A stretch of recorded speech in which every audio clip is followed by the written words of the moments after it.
The headline. Also, Tenel debt.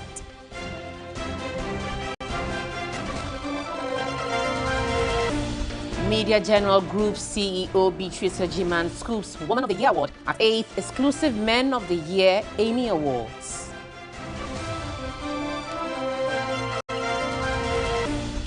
And on the international front, UN aid agency says Gaza is being pushed into an abyss as Israeli troops continue to mass up near Gaza.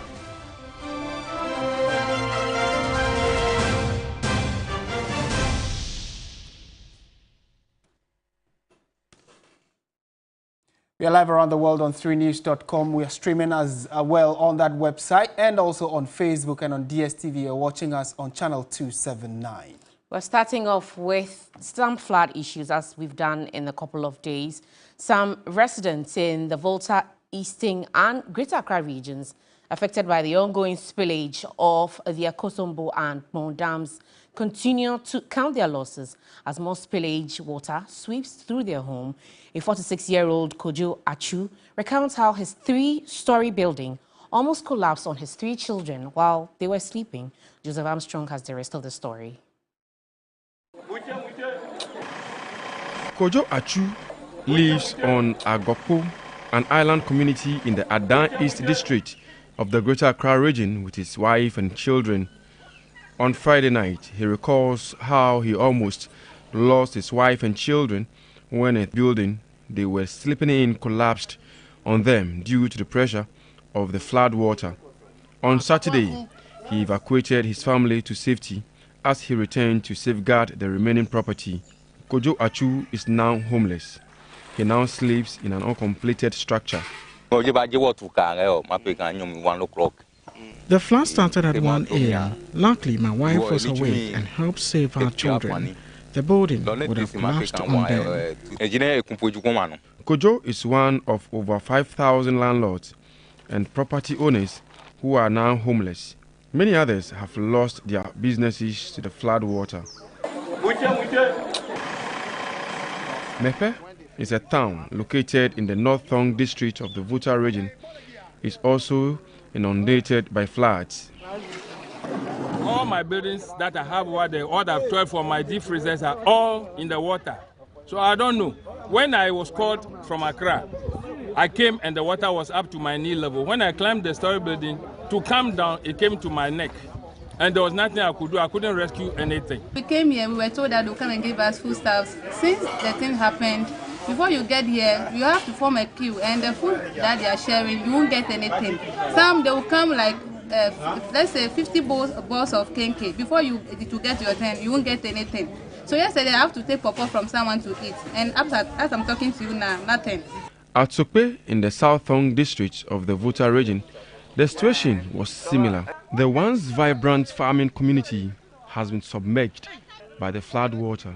Farmers are now counting their losses. So we are now in trouble and we don't know where to go, and we have nowhere to stay now. All our properties where we lay our heads is gone because of the spillage. I don't know what is going on now, because the way they are opening the dam, I think it's affecting us madly. Many residents have lost almost everything in just 1 week and are in shock.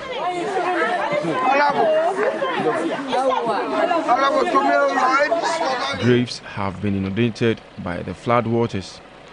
Critical installations such as hospitals, schools, banks, powerhouses, marketplaces, KVIPs and mortuaries have been submerged. Health experts now fear there could be an outbreak of waterborne diseases. But it appears the spillage is not ending soon. Deputy Chief Executive for Services of the Volta River Authority, Engineer Ken Arthur, says the earliest time the spillage can end is in a week's time. He says the dam is still receiving more water from upstream. So we'll be lucky to end the heavy spillage, let's say, a week. The Deputy National NADMON Coordinator, Sergi Saji, says more relief items have been secured for distribution to affected communities and residents. He warned, however, that many more communities are going to be affected as the spillage continues. Joseph Armstrong, Gold, Allegro TV3.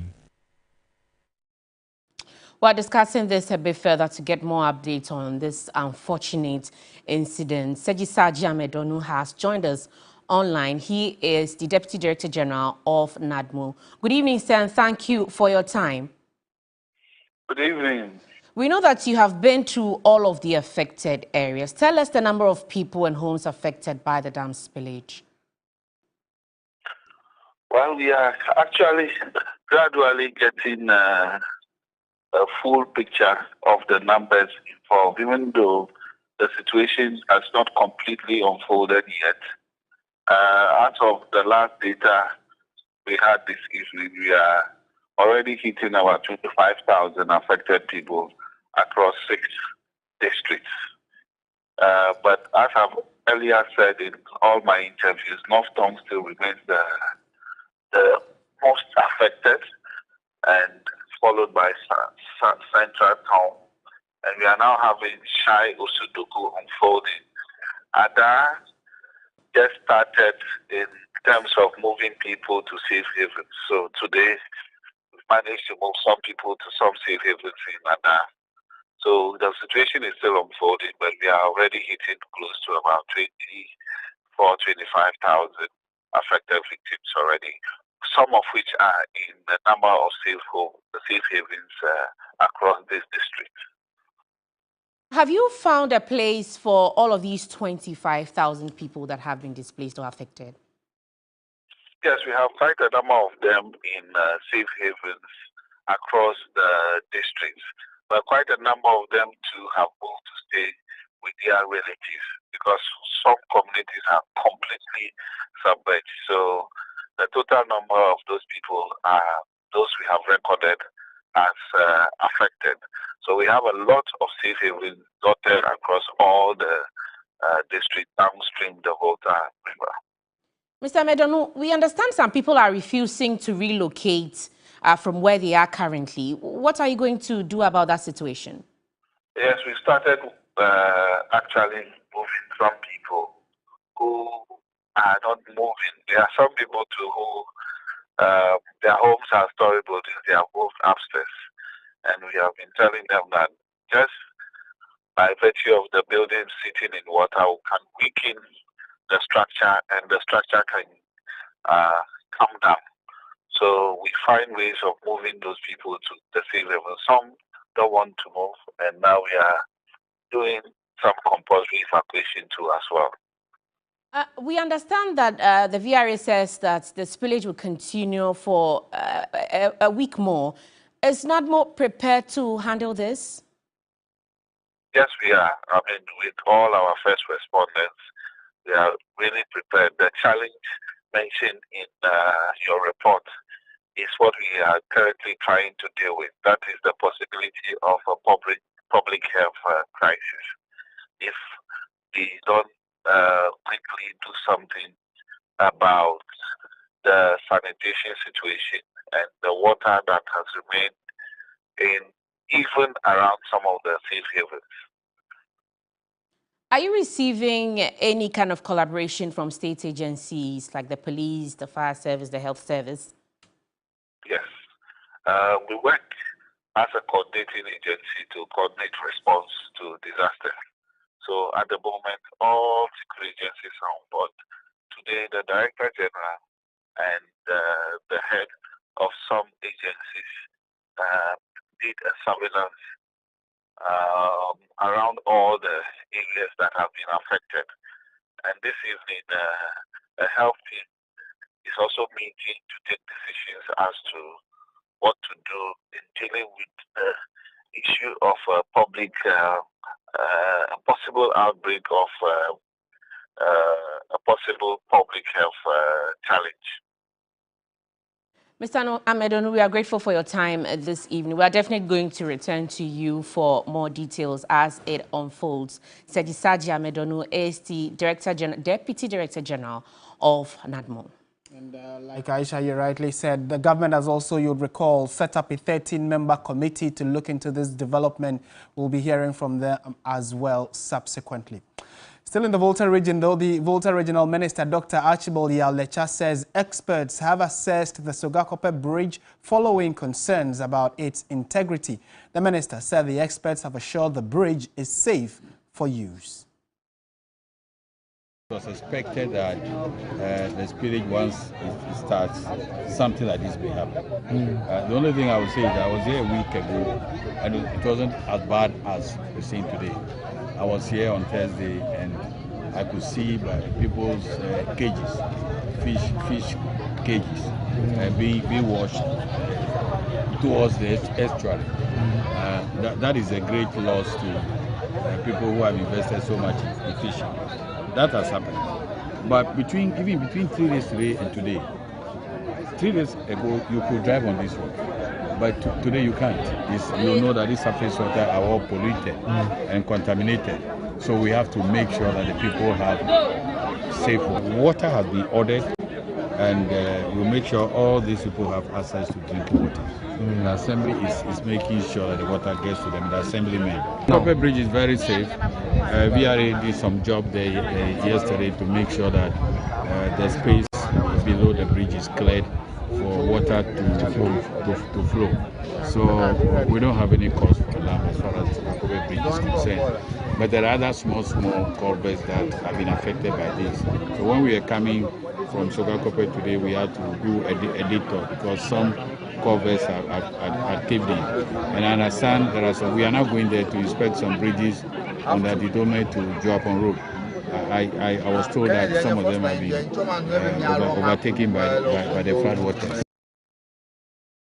Away from the issue of floods, residents of Teshi in the Lejokuku municipality have threatened a series of protests over the poor roads in the community. They contend the Lejokuku Municipal Chief Executive Mordecai Akwashi has failed to ensure the rehabilitation of the roads as promised.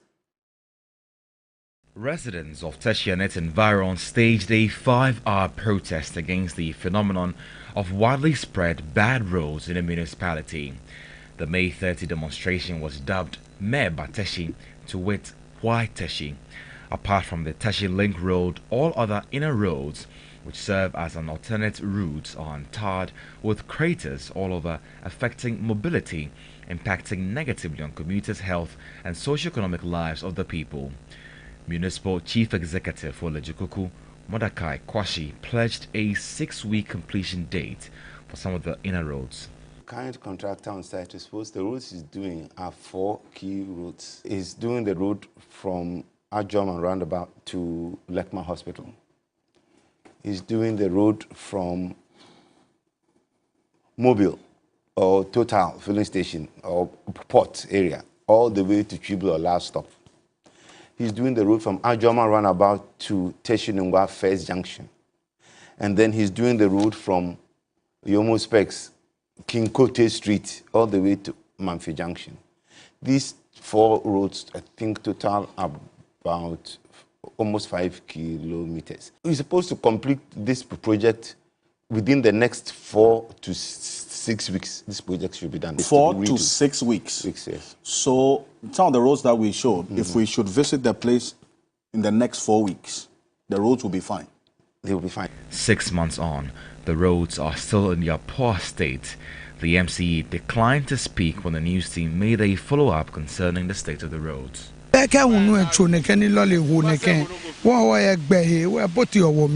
We live along a street, so we inhale dust whenever motorists ply the entire roads in the dry season, exposing us to health risks. For motorists, the poor nature of the roads takes a toll on their finances. Because a day I better be 1 month and I say 3 months, I'm not to be 3 years. Motorists working at Teshi Camp 2 are really suffering because we spend much on spare parts which do not last. This is because all roads here are bad. Assemblyman of the Okosekan electoral area, Saint Kabu, insists that the residents will further stage series of protests till their grievances are addressed.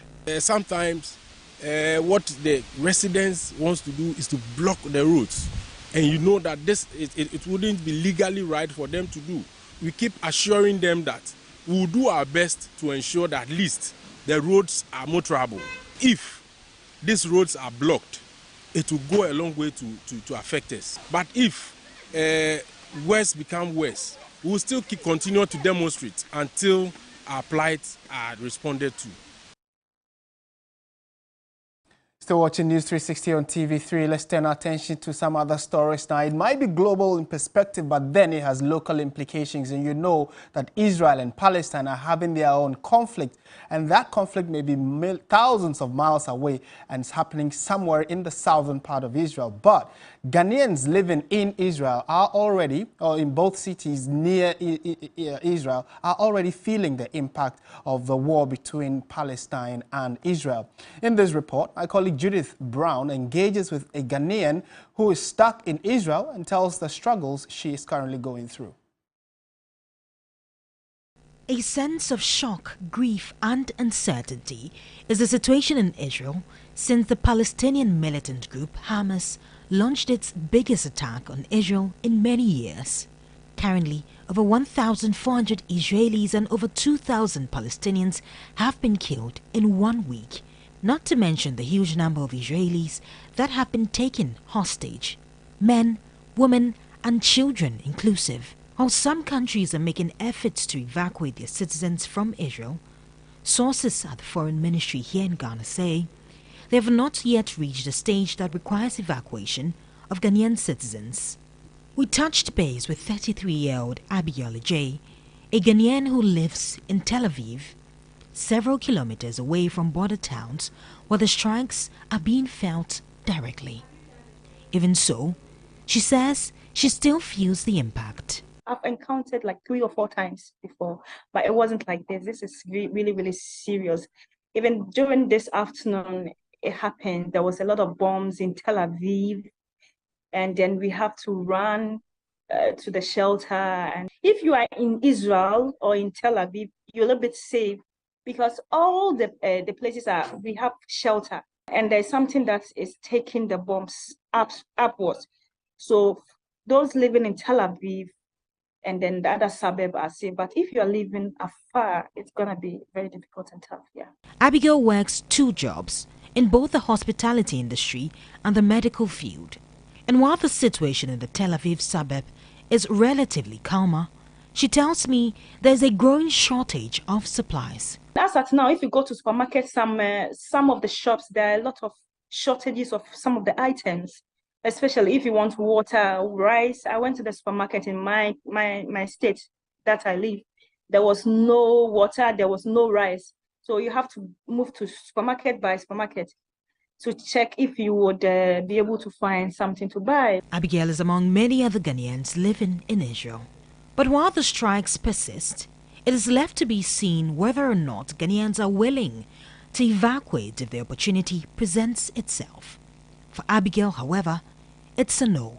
Actually, there's no way of coming to Ghana in the moment. I really want to stay here. It's better I stay here and then work and then support whoever I want to support. But for Ghana, no. I heard it's a bit tougher there. The Foreign Ministry says it remains in constant touch with officials in Israel to ensure the safety of citizens. Until then, the tale of fear continues. Judith Brown, TV3 News. And now France and China have provided an assurance of reaching a memorandum of understanding with government on Ghana's bilateral debts with these countries. Ghana requires such agreements with external creditors by the 3rd week in November this year to clinch a board-level approval for access to the second tranche of funding under the Extended Credit Facility Program. Ahead of the IMF annual meetings in Marrakesh, Morocco, Ghana secured a staff-level agreement after a review from the IMF mission to Ghana. The team lauded Ghana for improving upon the strength and fiscal stability with signs of growth and economic rebound. But to obtain a clean bill of health moving forward, Ghana requires a memorandum of understanding with the external creditors. According to the Finance Minister Ken Ofori-Atta, a meeting with the Chinese delegation at the IMF annual meetings proved very positive. We had met the governor of the Central Bank of China. We don't perceive any reluctance on their part to participate in this positively. Actually, within the past month, I think they are close to resolution in Zambia, in Sri Lanka, and in Suriname. And so, following that trend, we do expect them to cooperate with that, and there's very good assurance from them that they will do that. The Minister for Finance also provided an update regarding meetings with France. Yes, we did meet with the French group who are co-chairs, and we also did meet with the governor of the Central Bank of China, who is a co-chair, and we are quite assured that they would be able to deliver what the IMF is looking for the board meeting to be successful on in the third week of November. So we'll still keep at it, but we leave feeling quite assured that what they did with financial assurances in May of last year, they will come through with the requisite documentation for an MOU. Ghana is expected to receive $600 million, a second tranche of funding if all levels of approval are secured before the third week of November this year. All right, to some very good news, we here at Media General are celebrating. Now, her rise to the top from a reporter to group CEO of the leading media conglomerate in Ghana has been inspiring. She did not only rise to the top, but has ensured that everyone rose up along with her.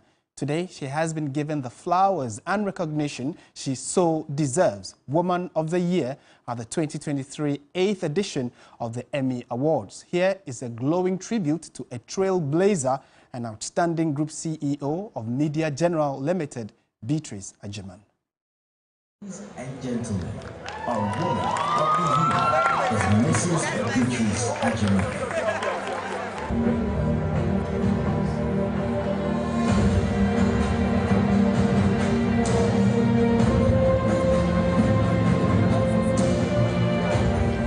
The progress of both the donors and recipients of the first kidney transplant in the country will be monitored over the coming weeks and critical in determining the success of this operation. Behind the scenes as a journalist, she was tenacious. As managing news editor, she was an inspiration, setting a standard for good journalistic practices. As chief operating officer, she was instrumental in restructuring of the company. As general manager of MGTV, she was innovative. As group CEO, she has carved a path for women in the news industry and beyond. A woman who wears many hats, including a wife, mother, sister, auntie, and a friend. Beatrice Agyeman, recipient of the 2023 8th EMY Awards Woman of the Year category. Receiving this award is an honor that goes beyond words. This is a powerful affirmation that the work that I do holds significant public interest and impact. Throughout her tenure as Group CEO, she has overseen the successful execution of several initiatives that have solidified Media General's position as a leading media conglomerate. With the team members at her heart, it was not surprising that she chose to dedicate her award to the team at Media General. Although this award bears my name, I would like to dedicate it to my team at Media General. I want to thank my board of directors for believing in my capabilities. I want to thank my hard-working team. I'm on this stage this evening because of you. I want to thank my family for all the love and support. Though success has many friends, I can tell you that it can be very lonely at the top. The EMY Woman of the Year Award recognizes a woman of excellence and innovation who has inspired many, broken new ground or old barriers, and contributed to her community and her nation. For Beatrice, it's been a journey of growth, learning and resilience, vowing to continue to push boundaries and empower others, and also working tirelessly to make a positive impact in the world.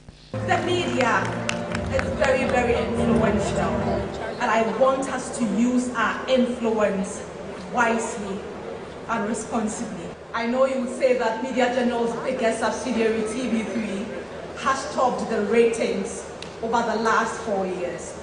But I can tell you, as CEO, that our biggest satisfaction is when we are able to effect change in society through our content.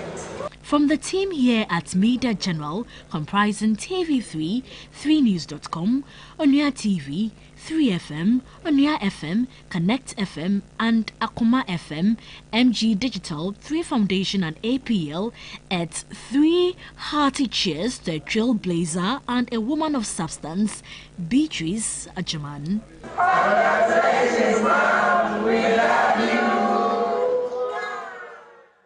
We do love you. Congratulations to you, Beatrice Agyemang. Yes.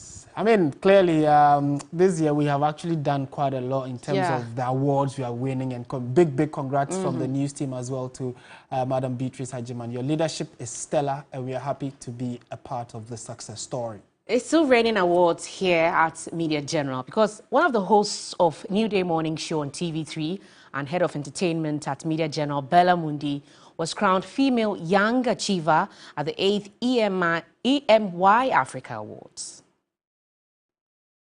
The female award goes to Bella Mundi.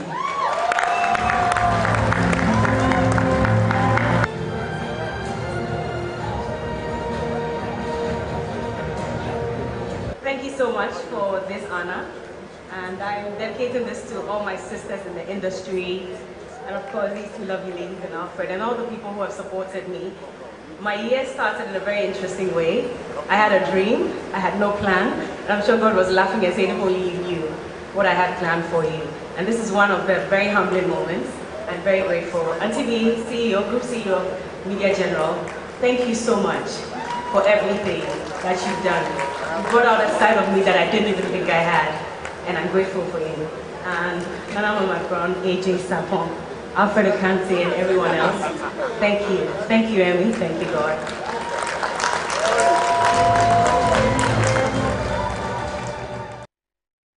All right, congrats to the entire team. It is a heartbreaking story of a 14-year-old boy being kept at the hospital due to his inability to pay his medical bills. For 50,000 Ghana cedis, Aaron is now a hospital detainee and has been compelled to live at the Greater Accra Regional Hospital for over 6 months. His helpless mother is making a passionate appeal to the public to not only help pay for her son's medical bills and rehabilitation costs, but also to free him from hospital custody.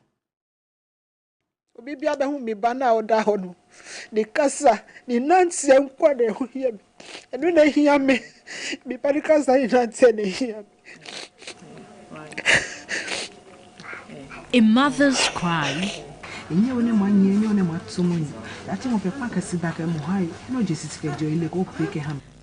a mother's prayer. 14-year-old Aaron was a bubbly student in junior high school when tragedy struck. Aaron's condition started when he had infection in the sinuses, that he started having a boil in the brain, or what we call brain abscess. Okay, we did multiple surgeries on him. He was almost to the other side, and God rescued him. But now, we have difficulty to see him go home because he cannot pay his bills. At a young age, he's been in coma and has also been in the intensive care unit several times. Aaron has undergone multiple surgeries, but he's a fighter and has survived, although the condition has affected majority of his body functions, including his ability to talk. But the huge challenge is he's not been able to pay his medical bills, which cost about 50,000 cedis. As a result, he cannot be discharged from the hospital, a case which could be likened to him being a hospital detainee. Aaron's case has been our headache for a while now. The private insurance, it doesn't cover the cost here. So initially I learned she was using it to buy drugs, but as she was discharged, then it became an issue. So we couldn't use it. We are trying to use even the Ghana Health insurance too, but That one too is not working because the bill is very huge. His mother is helpless. Her whole life now evolves around caring for her child. His mother and doctors have no options now and are appealing to the public to come to their aid to not only help pay the 50,000 cedis to get him out of the hospital, but also get additional 50,000 cedis to enable him undergo rehab so he can talk again. I'm very sure that all the kind-hearted people who watch TV3 will come to the rescue of this young man. When we finally are able to discharge him, he will need physiotherapy for many months to come. Kindly send your donation to 3 Foundation's mobile money number 05974331110, merchant ID 120494, reference Aaron. You can also bring your donation to the premises of TV3. No amount is too small. Let's help take Aaron out of the hospital and support the rehabilitation efforts to enable him speak again and to regain his body functions.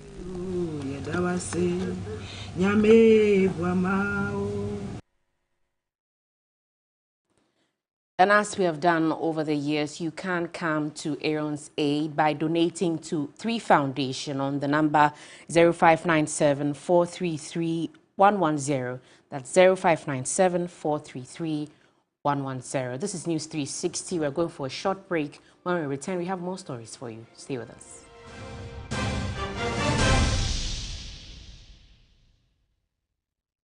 Ladies and gentlemen, we're going to demonstrate to you the superior properties of Flamingo paint as compared to other paint brands on the market. We take equal quantities of Flamingo paint and this ordinary paint. We then dilute them with water. And now, let the test begin. The gentleman on the left is going to apply the ordinary paint, and the gentleman on my right will use the Flamingo Superior paint. As you can clearly see, Flamingo has the obvious better hiding. Furthermore, Flamingo has painted a much larger area. You know, 1 bucket of Flamingo paint is equal to several buckets of any other paint brand on the market. Flamingo paint is made with superior formulation to give superior durability, superior hiding, superior coverage. Flamingo paint, simply superior. Honey, new sabo, and a pot evaporated milk. Ooh. Tasty and creamy, right? So. And napa milk, a custard one, a fine. Nasa Tom Brown no rice water muswa, a nice. Honey, trip now, but so made the napa mayonnaise. And I'm salad, any burger, fries, and napa tasty ketchup. And a good side. Coffee jollof no so made the end of perfume long green rice. Oh, you are. Don't forget your favorite and a chocolate milk drink. Oh, more quite so. Honey, you are sorted. I'm in control like a pilot on Anapa Airways. Mama. Me, you know. Anapa, I can't stand it. Just a moment. And now power, huh? Yeah! And oh yeah, Jack Macron no more. It's you can sit there. Hey, you contomre. What okuni? Tomato sauce I want you baby. And a sardine for box with salad here. Hey, you stew. And a jollof. Na better one. That don't know it though. After that. And the ball of ya, or meant to bunny a doa. You want a pass rice sauce. Check before you, sir. Oh, more tasty. And a big beans for the breakfast. La so salad, oh, she and a patuna. We can puffle. La so salad, oh, taste good. And a pan on dairy creamer. 4 box we so can see oats, na cremitino. You and a spaghetti. Talia papa B. Mansunin Sijadu Re. Nafa and a spaghetti no gum. Wo and a battalion I am ready for what on you with you. So I am no so in Krati, FDA appendo. And the overall best student goes to Kwame Boateng. That's my son. TV. Surprise! Wow, TCL 645 QLED TV. Always buy the best from TCL. TCL, inspire greatness. Whenever you fly to space or take your first step as baby, SoftCare always stays with you. New SoftCare Space Series is rooted from space technology. Keeps you dry and comfortable for 12 hours long. Offers you the most effective protection during your space journey. SoftCare. Protect your leap. There are some moments that last forever because they happen only once. Like your very first day, your first day of school, your first successful bike ride. What's your child's next milestone? Auntie Mary's Gripe Mixture is here to ensure they smile through it all. Auntie Mary's Gripe Mixture has been keeping children smiling for more than a decade by relieving them from gastric pain, flatulence, minor digestive upset, and teething discomfort. Now, Auntie Mary's Gripe Mixture. Auntie Mary's Gripe Mixture is manufactured and distributed by Ernest Chemists Limited. This advertisement has been vetted and approved by the FDA.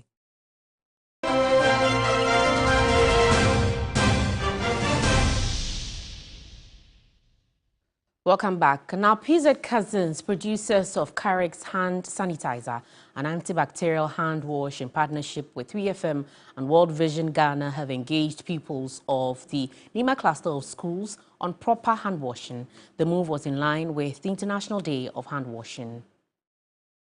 The focus on proper hand washing techniques is crucial for promoting behavioral change and safeguarding children's lives, particularly those under 5 years old. Pupils of the Nima cluster of schools were first to benefit from the joint collaborative intervention. Category Brand Manager for Carex, Dorothy Opare, emphasized the importance of promoting hand washing as a lifelong lifestyle for all. For us, celebrating Global Hand Washing Day aligns perfectly with our mission, which is to provide high-quality hygiene products for everybody, for life and for good. Once we celebrate Global Hand Washing Day, we emphasize the fact that the hand washing habit is a good one that should be cultivated as a lifelong lifestyle to help prevent diseases. And with our Carex hand wash liquid and our hand gel, we are able to promote this kind of culture amongst people. A technical wash specialist with World Vision Ghana, Atta Ahin, believes that prioritizing hand washing can save more children's lives. We have invested in water quality laboratories. We have invested in staff. And that is why we believe that, we should be able to invest a lot more in, getting children out of preventable diseases. So even after the day, we will continue to provide access to safe drinking water for children and their families wherever they are. We'll continue to invest in improved sanitation, ending open defecation, ensuring that households and schools and healthcare facilities have access to toilet facilities. Carex also donated wash products to an orphanage at Nungwa. A 32-year-old warehouse attendant, Haruna Abubakar, has been adjudged the first winner of the Raffle Coast quarterly draw. He took home a branded Suzuki Espresso car. Haruna Abubakar emerged winner of the quarterly mega draw after earlier winning 3 other lifestyle prizes in previous weekly draws by Raffle Coast.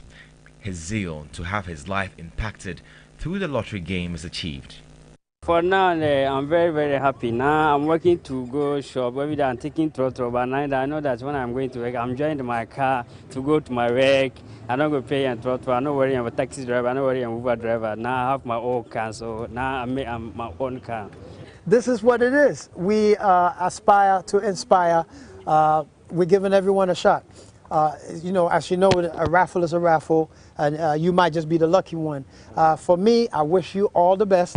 General Manager of Raffle Coast, Daniel Ayete, is excited they are touching lives through games. My main objective is what we actually came here to do.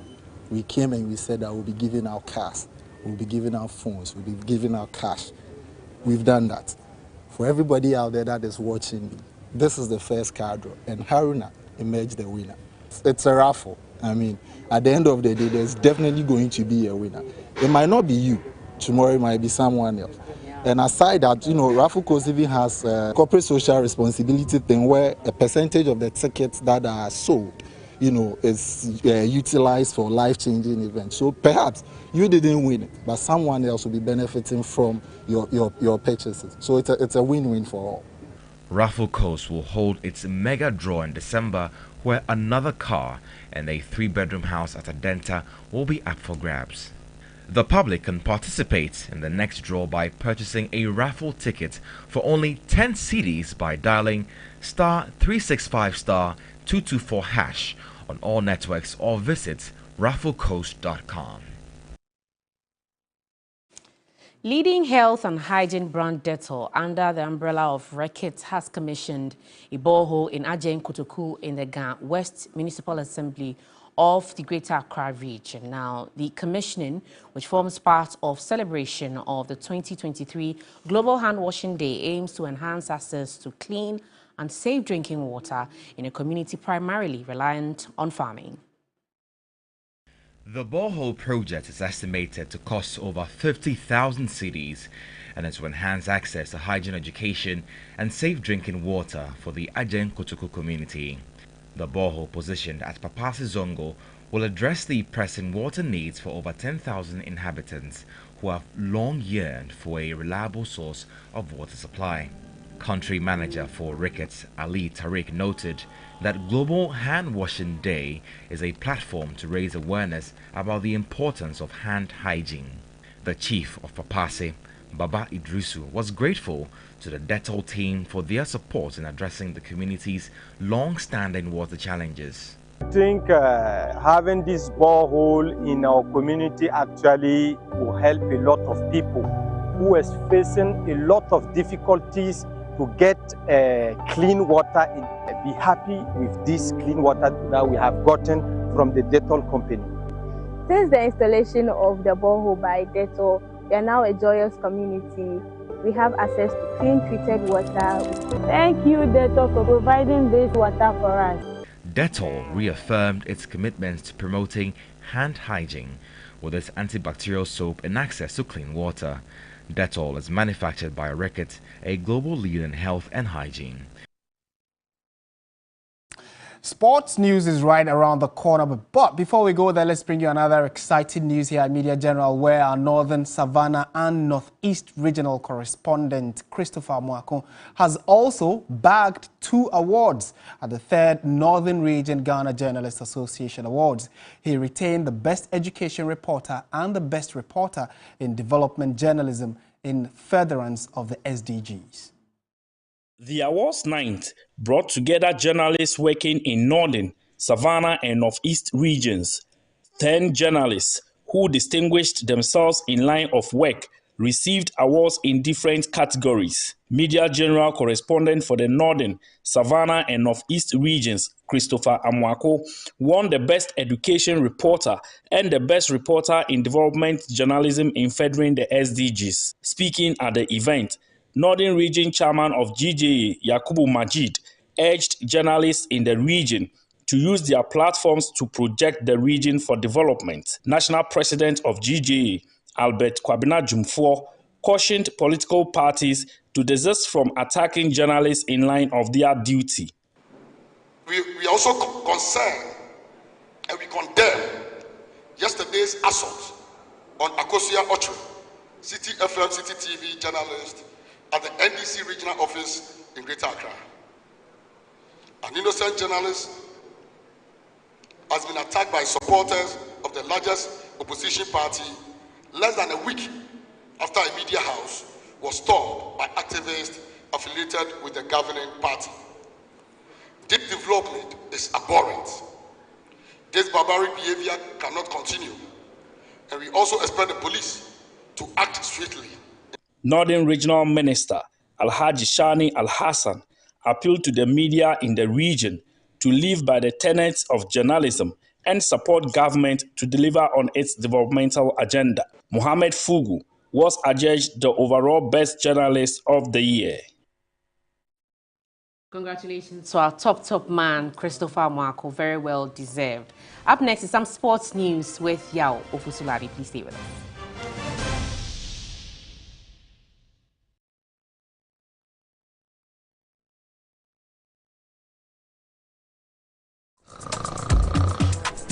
You dey sleep?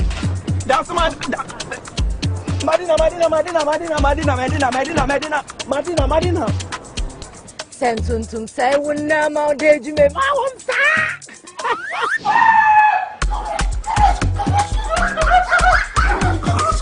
Efrema be magani oba. Ma wonsa.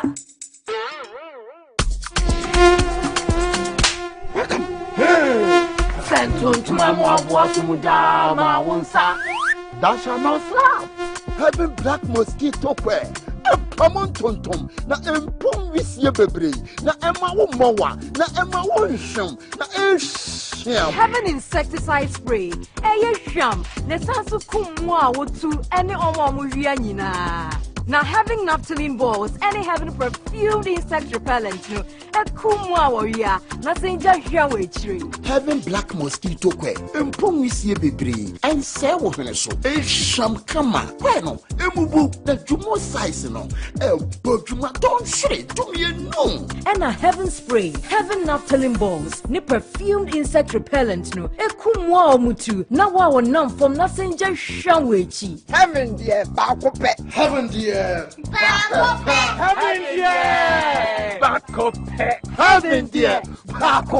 FDA aji edrede kratoyatum. Are you tired of struggling with bad financial situations?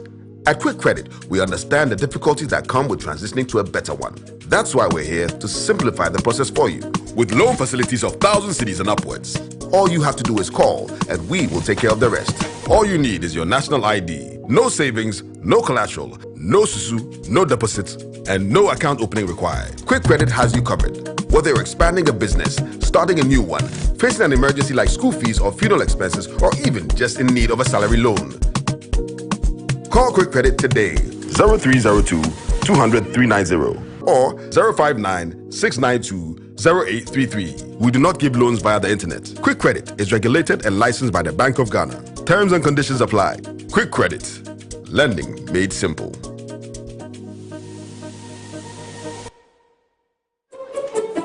When you're little, days are extremely busy. Work, traffic jams, meetings, conference calls. Luckily, our mom is here to take good care of us with Day by Day Baby and Day by Day Kids and their naturally active ingredients. Our skin is hydrated, soothed, and protected all day long. Yes, hello? Sports segment is brought to you by Bell Pack Tissues.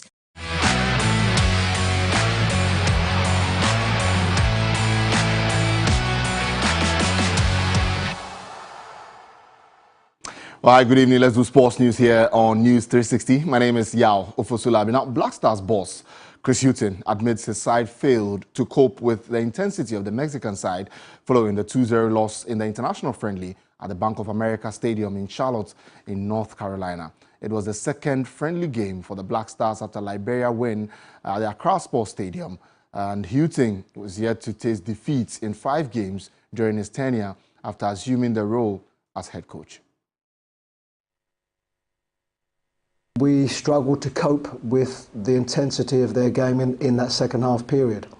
And the balance is if you don't cope well enough in that period, then at least you've got to be secure enough and not give away not give away goals. And I thought both the goals that we conceded, I think from our point of view, were 2 poor defensive goals. And then it becomes an uphill battle, and I think we We rallied around a little bit, and I think in that final period of the game, I think I saw a good effort from the players in trying to get back in the game. But I think from that stage it was going to be very difficult. But I think as this game going into, yes, we obviously have two World Cup games in November, but this of course was good preparation going into January. It was also an opportunity for me to look at a different system which I employed in the last friendly game. Chris Hughton is Black Stars coach there. Now, don't forget that the Black Stars will take on the United States in another friendly on Tuesday. Now, FC Samatex 1996 made a rebound from their slump last week when they recorded a third successive home victory in the Ghana Premier League on Sunday afternoon. Now, the Timber Giants got a goal in each half of the match to claim a 2-0 win over Dreams FC at the Insenchire Sports Arena in Summerboy. Samatex finished off the victory when substitute Dauda Yusuf Seidu scored deep in stoppage time. The Summerboy-based side moves to the top of the Premiership rankings after Sunday's triumph over Dreams, who drops to 13th position. Now also, RTU overpowered their new city rivals Karela United in their first derby match at the Aliyu Mahama Stadium on Sunday, the 15th of October, 2023.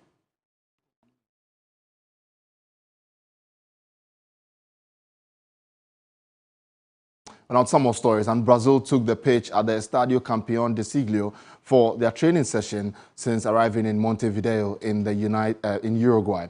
Now, Casemiro did not work out with the team and instead underwent physiotherapy on his injured ankle.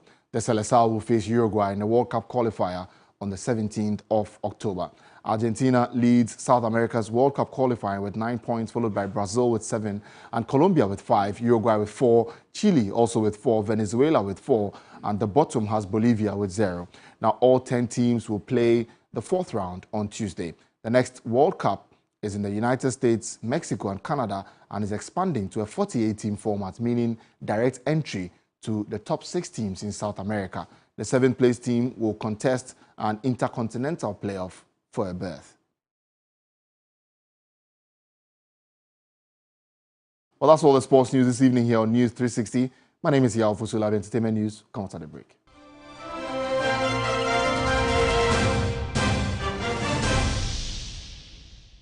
To GTP Fashion Corner.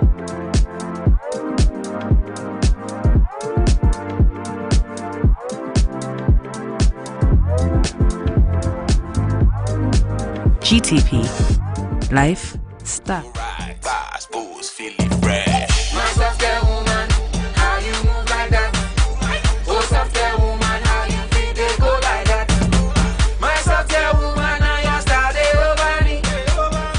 Soft Care Petal Cares.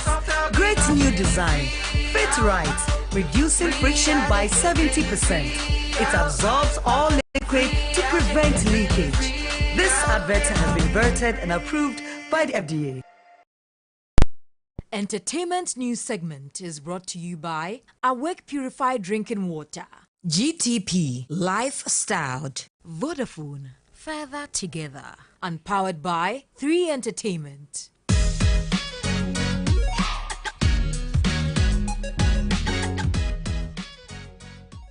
Welcome to Entertainment News on News 360. Now, head of 3 Entertainment and Media General Bella Mundi, who was crowned Female Young Achiever at the 8th EMY Africa Awards, said she is committed to empowering young people and women with her award. The presenter, who is also a passionate advocate for social cause and the founder of Bella Mundi Foundation, spoke to AJ Sapong at the Grand Arena. This year's Young Achiever Female Award goes to Bella Mundi.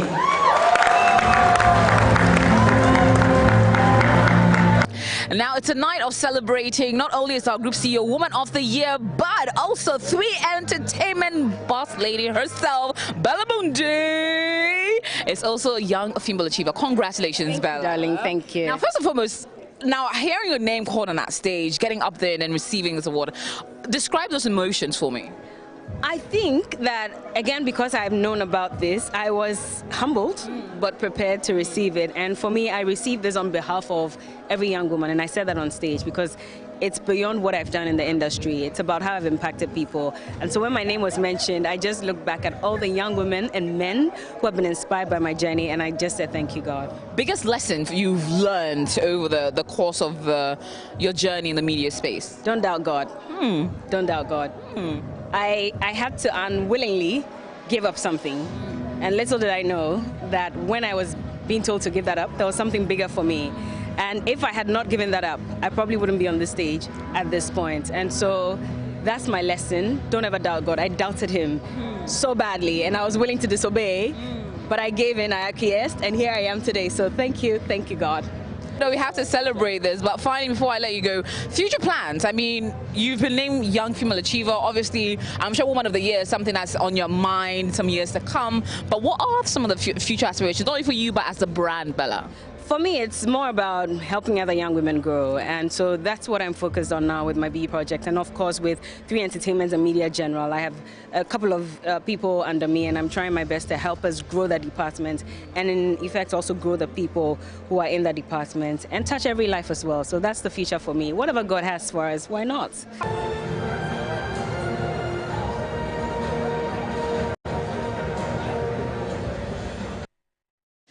And now the judges of TV3's Kitchen Wars have been explaining what informed the decision to crown Achimota Secondary School winners of the second edition of TV3's culinary contest, Kitchen Wars.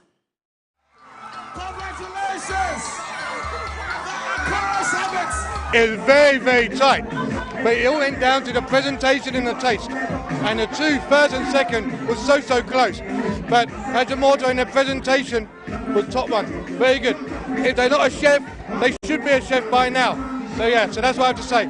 It's fantastic. They did very, very well. If I wasn't a chef and I came and tasted their food and that, I would think they were chefs. So yeah, again, fantastic.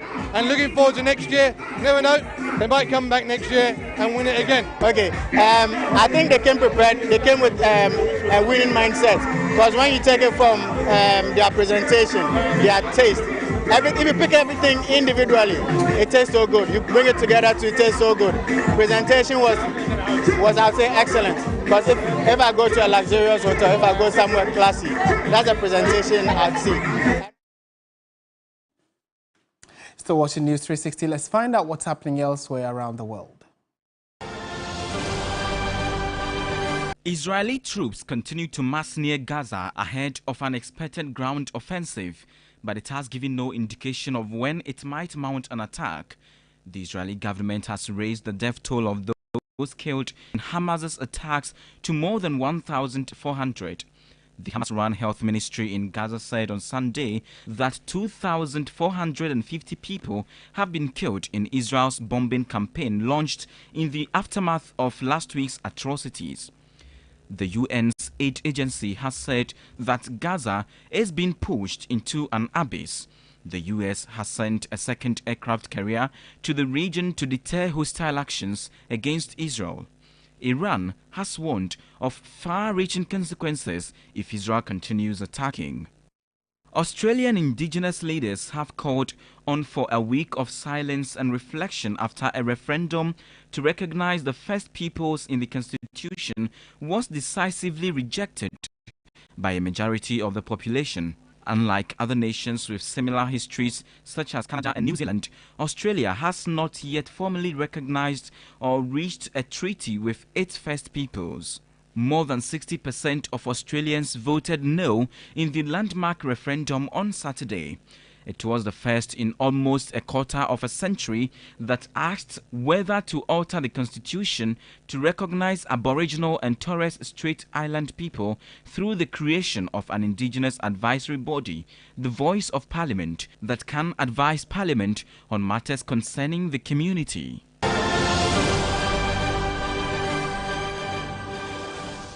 And that's how we bring the bulletin to an end. Thank you very much for sharing the last hour with us. My name is Martin Asiedu Date. And I am Aisha Yakubu Khalid. Have a good evening.